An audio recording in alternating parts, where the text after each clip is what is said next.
It's Children's Day today, and I would like to give a hand for all the wonderful children that have helped make this presentation come true.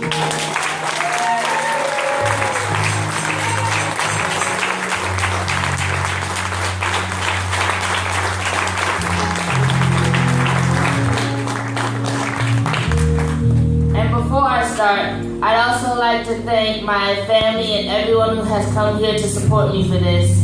And just say I love you guys. Thanks.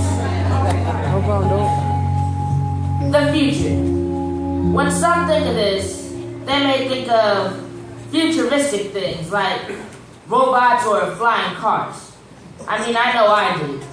That's why I'm kind of glad I did this. Because now I know it's much more than that. The future is children. And we are more and worth more than you can ever imagine.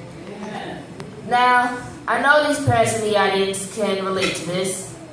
I know these parents love and care about their children so much and know that they can achieve great things. But I'm telling you that we can achieve much more than you think. You see, we have an amazing potential that is almost virtually unstoppable and infinite. I like to think we have that type of potential that has that Bruce Lee glove. Oh, God. As parents, it's not your jobs to make sure we get all that inner potential out, but it's your jobs to guide us and get us to grow to be the adults you know we need to be for later on in life. In the end, it all comes down to us for this world's future. True, we may cost a lot. We can sometimes be messy and annoying. Sometimes we feel like a complete burden. But let me tell you, we are a gift.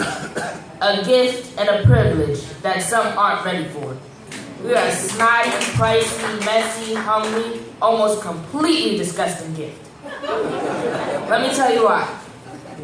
When I first read Isaiah chapter 11, verse 6, the wolf also shall dwell with the lamb, and the leopard shall lie down with the kid, and the calf and the young lion and the fatling together, and a little child shall lead them, I was thinking, someone is messing with me.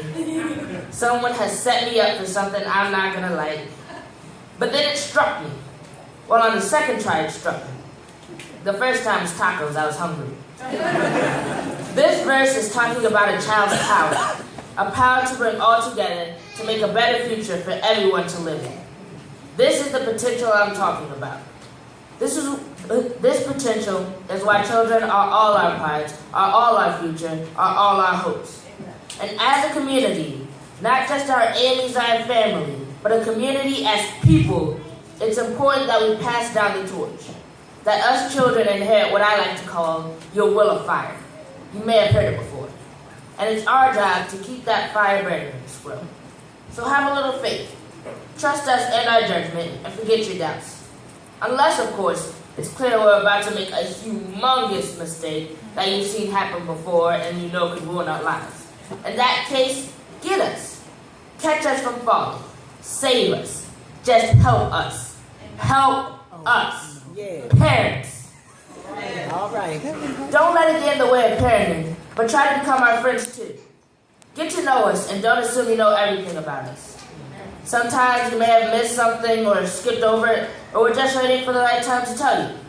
Speaking of which, Mom, on one of my body system quiz in science, I really messed up. I still did a good job, but I messed up because I thought the aorta pumped blood to the brain and the circulation system, but it didn't, and I had no idea what the pacemaker did. Some of you might not understand what I'm saying, but I'm pretty sure she gets it.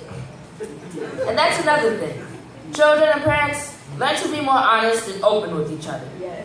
Children, it's a very important virtue you'll use later on in life, and it is important to get people to trust you. And parents, it's important that that's the end of it. Now, before I say anything else, just in case you're wondering, we're finishing the second paragraph right now. I apologize that this paragraph wasn't all about the topic, but the third paragraph will be. Hopefully. Don't forget to be our parents and raise us. Raise us well. Don't spoil us with gifts. Let us feel disappointment. Don't fix all our problems. Let us feel hardship. Do spoil us with love. Let us know what it feels like and how to pass the feeling on.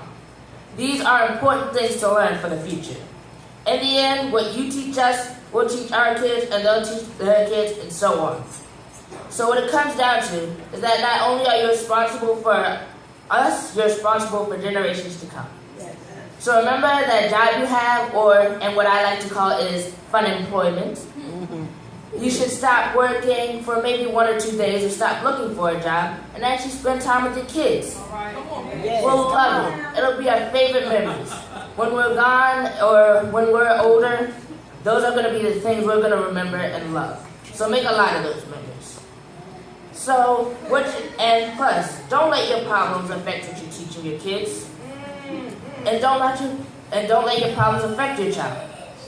Now, I have faith in you and your skills to raise us good and raise us well. Raise us to be great. Raise us to be the next Moses, the next David, and the next Josiah. Because I know, and you know, that we children can do these amazing things. So raise us right. Teach us in the name of the Lord. Don't raise us to be like you.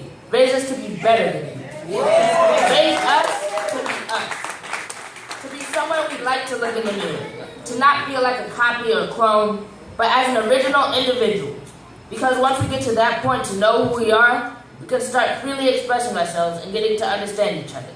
And once we get to that point, we can get to the unification of all that Isaiah chapter 11 verse 6 was talking about, that we shall be. To tell you the truth, any child has the potential to speak like me. Any child has the ability to do exactly like me, maybe even better. We children have our own origin stories and lives. We've had our trips and falls, and parents, you picked us back up. You've taught us, fed us, raised us, and loved us. You've worked hard to bring out our inner potential, and I'd like to show you what the results could be. For 1 second, I would like you to close your eyes. Imagine a world where everybody's connected, no separating worlds, and everybody embraces the Lord. There's no famine, disease, or war. The internet's faster and time travel is possible. We found the brink of the universe, have been inside a black hole, and for you sci-fi fans, robots and flying cars. Open your eyes. All of this could happen. All of this is possible for us. Now parents, do me a favor. Hug and kiss your beautiful growing children, and children accepted. Now parents, take a trip to the back seat and let us show you we've been paying attention. Let us become part of the future that it's our job to make. Let us children take the wheel. Also, get car insurance because I can already see the bills piling up and we don't want the future to be broke. Thank you.